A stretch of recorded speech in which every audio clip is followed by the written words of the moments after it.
Hello students, I welcome you to the online English class. I hope that you are fine and doing well in your studies. Today I am going to teach you the next topic that's very important in writing portion, in advanced writing skills, that is a letter. So dear students, as you know that we are living in the world which is technologically very much superior. Because we use different ways to communicate with each other.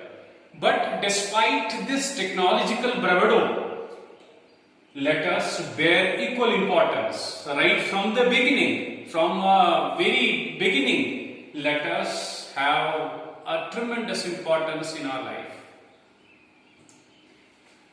So let me give you the introduction about letter. So, dear students, we live in an era of latest technologies that enable us to communicate with each other at lightning speed, very much, with utmost speed. We prefer emails, SMS to traditional letters without understanding their importance. We don't know what actually, what sort of importance they bear for us. Some of us have never received a letter delivered by a postman. We don't have time to write a traditional letter or the patience to wait for such letters.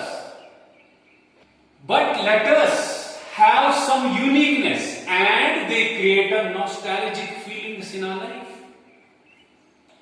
Though faster and more convenient, an electronic mail fails to evoke the sentiments of a traditional letter. Apart from this, longer formal emails differ from traditional formal letters only in the format. For the rest, they are essentially the same. So, my point is that, which I want to inculcate in your mind, is the importance of letters. So, despite technological revolution in the world, letters are very much important in our life. Okay, dear students, now let us talk about the types of letters. There are two types of letters. General types are only two. One is formal letters and second is informal letters. So, my dear students, you know the difference between the two. Formal letters are those which are used for formal situations such as in corporates, for invitations, for complaints, for recommendations and so on. So, these letters are written for official purpose. Informal letters are those that are exchanged between family members, friends and close relations. They are written to mark a special occasion or cover the hindrance of a long distance. So, this is the purpose. So, I told you the difference based on the purpose of both letters. My dear students, let me talk about the format of a formal letter. So, as far as the format of a formal letter is concerned, you need to focus on these components. First component is name and address of the sender. Second is date. Third is name and the designation of the receiver. Next is address of the receiver. Then you have the subject of the letter. Then you have salutation. Then you have content of the letter. Then you have subscription. And thereafter you have signature and the name of the sender. So, my dear students, let me talk about these components one by one. As far as name and address of the sender is concerned, you have to compose it and write it from the left side, and you have to use only 3 lines. 3 lines are preferred. Sometimes it varies, but three lines are being preferred in this as far as the sender's address is concerned. Number 2 is date. So, date should be written by leaving a space. 1 line is to be left, then you can write the date. And thereafter, 1 more line is required to be left, then you have to write name and designation of the receiver. So, then again, you have to leave 1 more line, then address of the receiver. Then you have to write the the subject of the letter. So as far as the subject of the letter is concerned, it's very important, important component among all components. Why? Because sometimes the receiver goes through the subject only and becomes satisfied that he has gone through the entire letter. Why? Because the subject of the letter contains the crux, contains the gist of the letter. So it should be made in such a way that can, attract the attention of the reader, receiver. So usually we use content words to write the subject. It should be very brief. You need to be very short and precise in writing and composing the subject of the letter. Then you have the salutation. So you have to leave one more space. Then start writing salutation. In salutation you have to write respected sir or ma'am. Then you have the content, communication, or you can say body of the letter. So you have to compose the required details. All the required details are required to be put in the content of the letter. Then you have to leave one more line. Then write the subscription. Subscription is yours faithfully. In formal letters, yours faithfully is required to be written. Then again, one line is to be left. Then signature and name of the sender. So my dear students, these were the components of formal letter. Okay dear students, now let me talk about some important points to remember. First is write the address, date and salutation and the subscription near the left side margin only.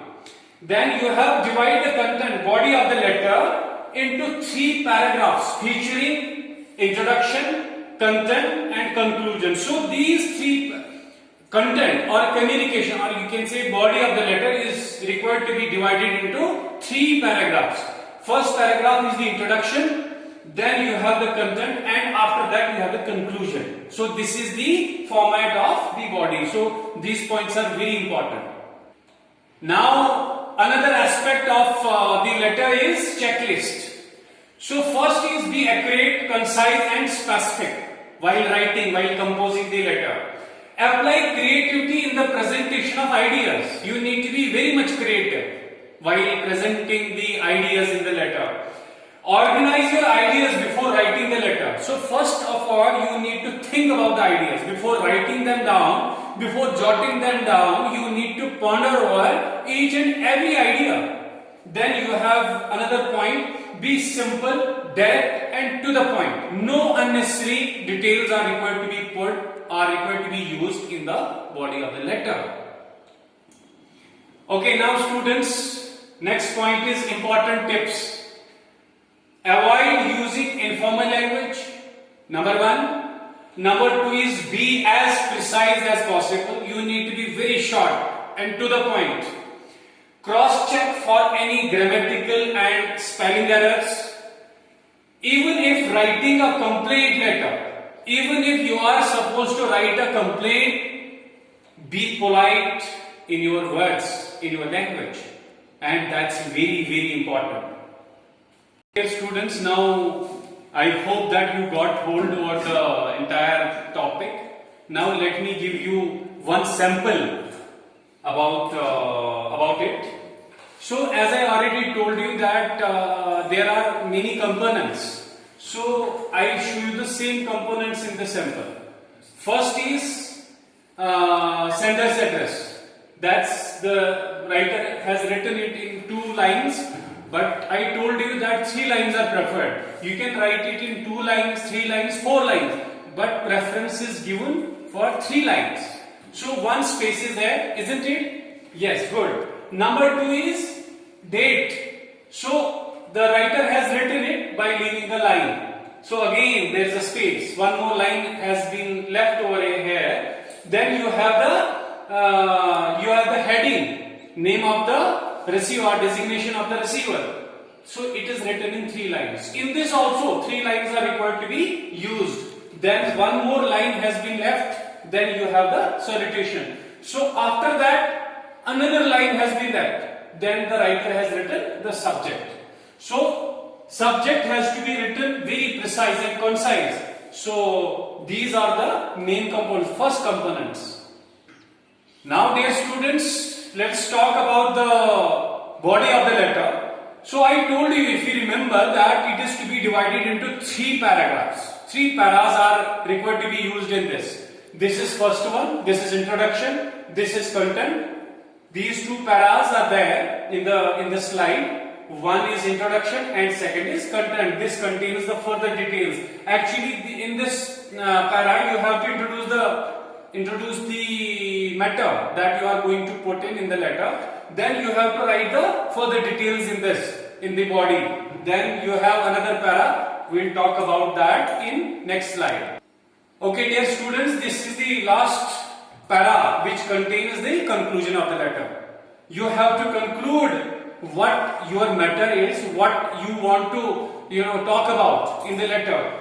There should be the conclusion of the same in the last para. Then you have the subscription, yours faithfully, then name or designation of the sender. So my dear students, I hope that you understood the topic entirely. Now I'll send you the PDF file as well as the questions. I hope that you will be able to do any sort of question based on letter.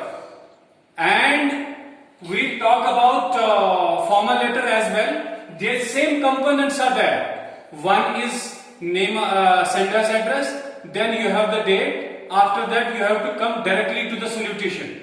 Salutation is to be written, then body, then subscription, then signature. So I'll send you the samples. I'll send you the PDF file which contains the further explanation as well as the samples. I hope that you will get entire hold over the topic, and you will be able to do any sort of question based on the topic. Thank you very much.